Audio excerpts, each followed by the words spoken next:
Autonomi, coraggiosi, veneti. Ha scelto Vicenza, la sua Vicenza, Daniela Sbrollini, per lanciare ad una settimana dalla sua discesa in campo lo slogan che contrassegnerà gli 80 giorni della sua corsa alla presidenza della Regione Veneto. Questa sarà una campagna elettorale coraggiosa perché i veneti sono coraggiosi, autonomi perché non solo l'autonomia, che è un grande tema di questa regione, da 25 anni da parte di chi ci governa non è stato portato come risultato, come obiettivo finale, e purtroppo neanche da chi è all'opposizione, da un centrosinistra che è sempre lo stesso. E se proprio non si possa definire autonomista, la senatrice candidata rilancia il tema autonomia in chiave Italia Viva.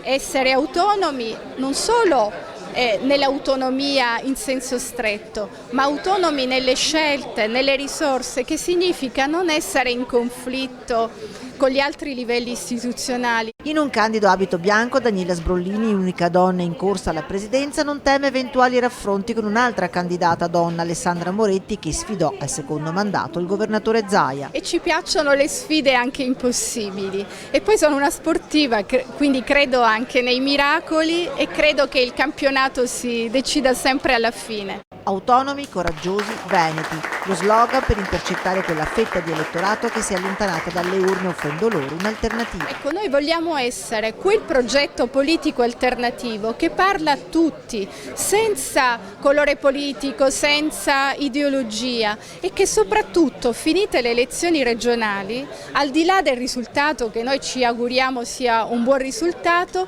vogliamo però costruire un programma di idee, di proposte per il Veneto che vogliamo per i prossimi 5 anni.